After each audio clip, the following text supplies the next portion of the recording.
თბილისის საქალაქო სასამართლოში დღეს პროევროპული აქციების დროს დაკავებული 11 პოლიტპატიმრის სანდრო ჭიჭინაძის, ონისე ცხადაძის, ჯანო არჩაიას, რუსლან სივაკოვის, ლუკა ჯაბუას, გურამ მირცხულავას, ვალერი თეთრაშვილის, გიორგი ტერიშვილის, ირაკლი ქერაშვილის, რევას კიკნაძისა და სერგეი კუხარჩუკის საქმის არსებითი განხილვა გაიმართა დღევანდელ სხდომაზე პროკურატურის ორი მოწმე დაზარალებული სტატუსის მქონე პოლიციელები ნიკოლოზ ხურცილავა და ლაშა ბუიღლიშვილი დაიკითხნენ. ორივე მოწმე 14 მაისს გამართულ 8 პირის საქმეზეც დაკითხეს. საქმეს მოსამართლე ნინო გალუსტაშვილი განიხილავს. მოწმეების დაკითხვამდე პოლიტპატიმარმა რეზო კიკნაძემ სიტყვით ისარგებლა და ოპოზიციონერ პოლიტიკოსებს მოუწოდა ქართული ოცნების პარლამენტის საგამოძიებო კომისიაში არ მონაწილეობის გამო დაკისრებული გირაო არ გადაიხადონ. გუშინ ისეთი რაღაც მოხდა, რომ ეს ნიშნავდა, რომ ყველაფერზე ხელი აიღო მთავრობამ და ყველაფერს ვიკადრებდა, ვისაც მინდა დავიჭერდო და ამასთან დაკავშირებით მინდოდა მეთქვა, რომ ემან ხელი არავის წაგესდეთ და ის გირაო არავინ გადაიხადოთ, თორემ ეს ნიშნავს ჩვეულებრივ ღალატს თუ ვინმე იმ გირაოს გადაიხდის და თანამებრძოლის მიტოვებას. და ყველანაირი პატივისცემას დაკარგავს, რაც აქამდე გქონდათ. ჩვენ შეგვეძლო რაღაცებზე ხელი მოგვეწერა და გავსულიყავით ამის სანაცვლოდ, მაგრამ არ ვიკადრეთ და არც ვიკადრებდა. თქვენს ნუ ვიკადრებთ და ბრძოლას ნუ ჩაიხსნებით.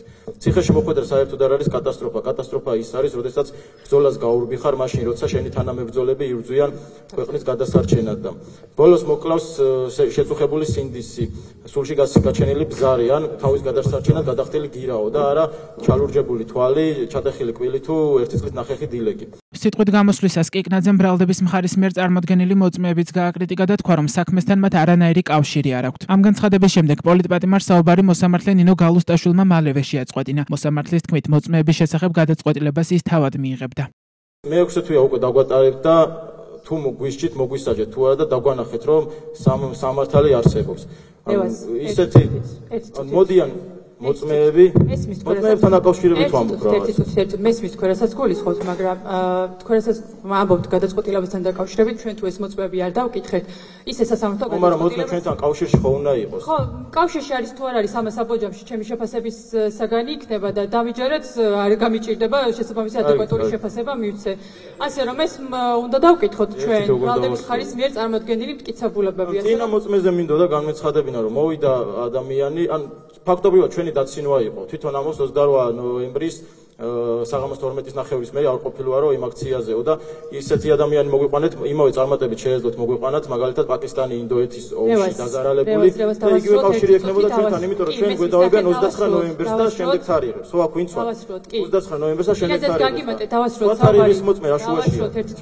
საუბარი წინაზეც გაანგიმარტეთ ბრალდების მხარის მიერ საქმეში წარმოდგენილი მტკიცებულებები ჩვენ უნდა გამოვგროვოთ არსებითად. თქვენ რა თქმა უნდა თქვენი აზრი გაქვთ ამ მტკიცებულებებთან დაკავშირებით და უნდა გქონდეთ აზრი რა თარიღები ხო არსებობს? ნახეთ, გექნებათ კიდევ.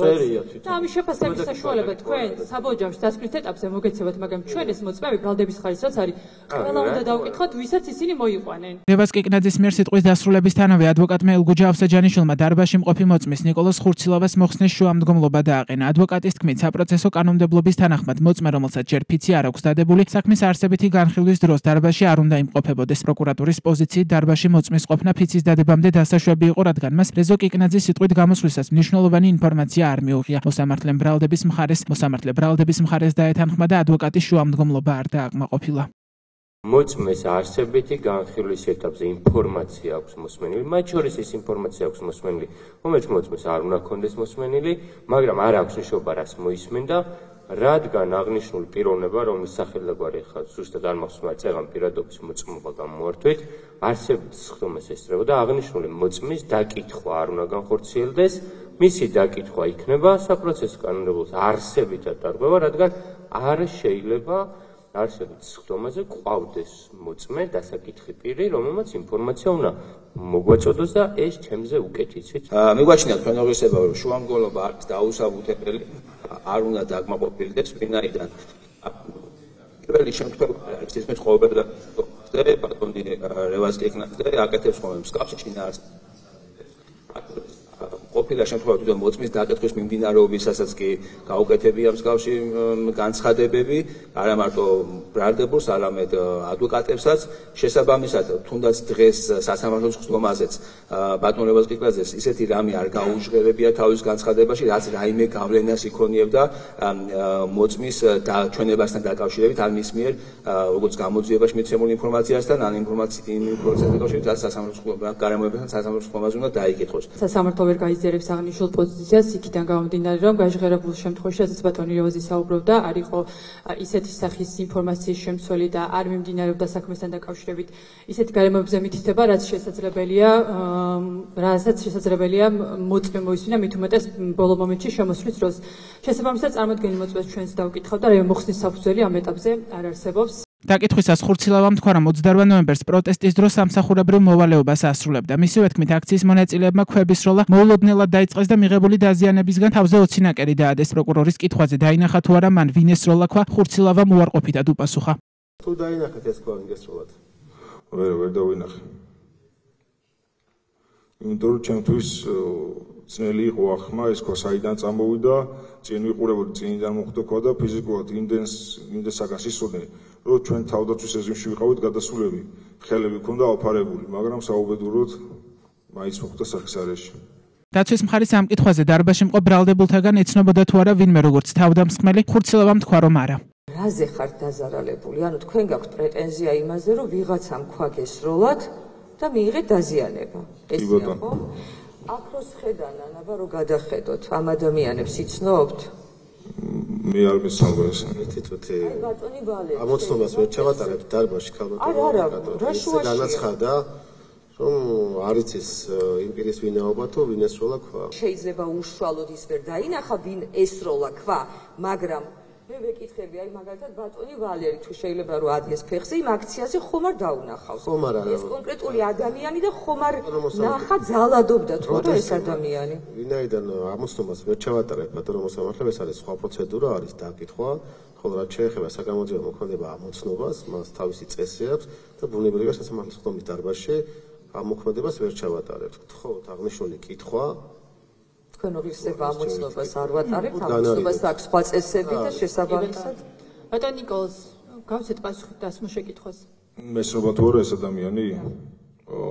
მე ვერ ვიტყვი არ დამინახია და იმას ვერ ვიტყვი რომ ან იყო ან არ იყო, არ ვიცი, არ დამინახია. დაცვის მხარე ასევე დაინტერესდა პოლიციელს, რომელმაც დაზიანება 28 ნოემბერს მიიღო. შეეძლო თუ არა პრეტენზია ჰქონოდა მოქალაქეებთან, რომლებსაც დანაშაულის ჩადნას 1 დეკემბერს ედავებიან. მოწმე პოლიციელმა ამ შემთხვევაშიც უარყოფითად უპასუხა.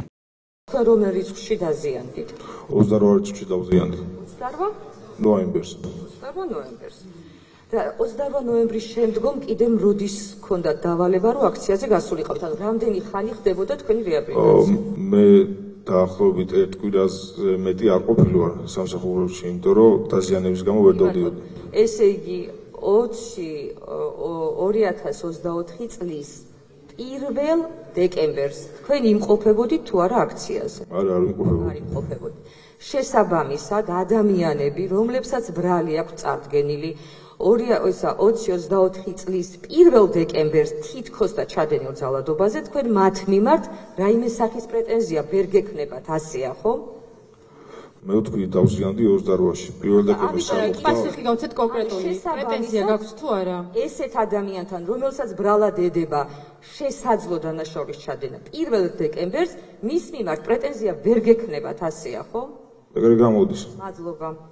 ნიკოლოზ ხურცილავას დაკითხვისას გაირკვა, რომ მოწმე ერთი თვის წინ დააწინაურეს. ადვოკატ შოთა თუთფერიძის თქმით, საფუძვლიანი ეჭვი არსებობს, რომ ის არამისი დამსახურების და კვალიფიკაციის, არამედ ქართული ოცნების მხრიდან მადლობის ნიშნად დააწინაურეს. ადვოკატი ხურცილავას კვალიფიკაციისა და დამსახურების გასარკვევად კითხვებს ამდა, თუმცა პროკურატურამ ამ კითხვების განრიდება მოითხოვა. ხომ არ უკავშირდება თქვენი დაწინაურება თქვენი დაზარალებულის სახით დაკითხვას? არანაირად. კარგით, მაშინ ესე გეტყვით, რომელ რისკში დაგაწინაურეს? დაახლოებით 1 თვის წინ დამაწინაურეს. შესაბამისად, მანამდე თქვენ უკვე გამოკითხული იყავით, როგორც დაზარალებული და ჩვენება მიცემული ჰქონდათ, ასეა ხო? დავისთავოთ. კი ბატონო, მადლობა. ხურცილავას შემდეგ სხდომაზე მეორე მოწმე პოლიციელი ლაშა ბუიღლიშვილი დაიკითხა. ბრალდების მტკიცებით მას 1 დეკემბრის საღამოს მუცელში ქვა მოხდა და შუბლის არეში ნახეთქი ჭრილობა მიიღო. პროცესზე მოწმე ბრალდებული ზონისე ცხადაძის კითხვებსაც უპასუხა. როდესაც დაიწყეს აქციის დაშლა და დაკავებები, იქ არც ერთ პოლიციელს არ გაურჩევია ვინ ისროლა ქვა. იქ აკავებდნენ ჩვეულებრივ ადამიანებს, ვინც უბრალოდ იდგა აქციაზე და ცემდნენ, ისე კი არ აკავებდნენ, ცემდნენ. და მათ შორის ჩემი მეგობარი სასწაულებრივად გადაურჩა მაგას გაექცა, რომელიც ჩემთან ერთად იდგა და კოცებს ვაკრიტიკებდით, კი თქვენ თუ გეწყინებათ, ავიცი. ამიტომ, როდესაც ეს თქვენი მხრიდან მსგავს შეფასებებს ვაკეთებთ ხოლმე, ორივე მხარე შევხარდეთ, თქვენ ხო ორივე მხრიდან ძალადობას გმობთ ხოლმე და გადავალ ესე შემდეგ კითხვაზე. აქ რომ მოდიოდით, წინაზეც ვიკითხე. რა გითხრე, სად მიდიხარ თუ ვისთან მიდიხარ თუ? სადაც სასამართლოში? ხო, ან აქ არისო, თქვენ გითხრეს თუ არა, მოგაწოდეს თუ არა იმის შესახებ ინფორმაცია, რომ ადამიანი პიროვნება, რომელიც მას გესროლა თქვა, იმყოფება ამ სასამართლო პროცესში. მე მითხრეს რომ მე ვარ დაზარალებული. თქვენ და უნდა დავიკითხო მოწმის სახით. განიცხადეს ეს. რაზეო? პროკურატურამ რაზე უნდა დაკითხოს? დაკავებულები არიან ინებიო აქციაში, რომელმაც ძალადობრივი არის. ალბათ მე მგონი მოგზალადე აქციის მონაწილე დაასრულეთ. ძალიან საყვარელი კაცი ხართ. სასაცილო მე მგონი არაფერი არ არის და თვითონ გაეცინა და რა უნდა დავასრულოთ მსგავს შემთხვევებს იმედი ადგილი აღარ ექნება. პროკურატურა დაკავებულებს ჯგუფურ ძალადობაში მონაწილეობას ედავება ბრალის დამტკიცების შემთხვევაში მათ 4-დან 6 წლამდე ვადით თავისუფლების აღკვეთა ემუქრებათ. წარდგენილ ბრალდებას არც ერთი მათგანი არ აღიარებს. მომდევნო პროცესი 19 მაისს გაიმართება და კვლავ პროკურატურის მოწმეები დაიკითხებიან.